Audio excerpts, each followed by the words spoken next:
Hi, the Indian market went through a pretty volatile trajectory for this entire week, primarily on account of a global sell-off, which was triggered by a profit warning by Apple. Apple stock went down by about 7% on that day. Apple has given a profit warning primarily on account of their earnings in China. Also, Chinese market PMI has gone below the 50 odd level, so that's given a global share in terms of the growth for the global economy. On account of this, the Indian markets couldn't sustain the high for Nifty. It touched high about 10,923. However, it moved down, breached the 200-day moving average about 10,740, has gone to a low about 10,661, while closing has been at about 10,672. So the week has closed on the bottom side, going down by about 1% for the week. The indices that did well for the Indian market has been Realty and Pharma, up by about 0.5% and 0.6%, while auto and metal have gone down by about 4.5%.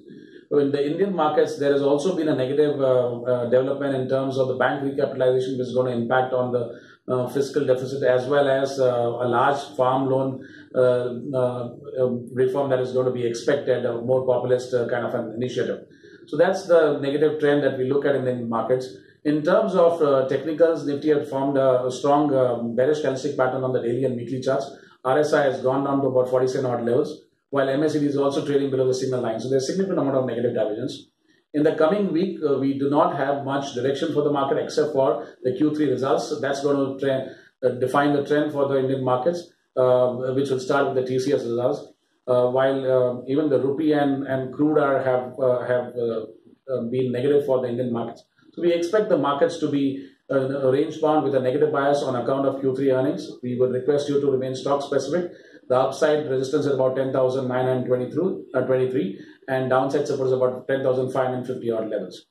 In terms of our stock recommendations for the week, we have a buy recommendation on Escorts. We have a target price of 759 with a stop loss at about 680 odd levels. The stock has moved upwards with a strong bias and breached the 100-day moving average, which was at 711 odd levels. So we recommend a buy rating on Escorts with a gain of about 5%. The second recommendation is on Hindalco, which is a sell recommendation. We have a target price of 201 odd levels with a stop loss at 228. The 200-day moving average has breached downwards, which was at 228 odd levels. And RSI has also gone down to about 41 odd levels.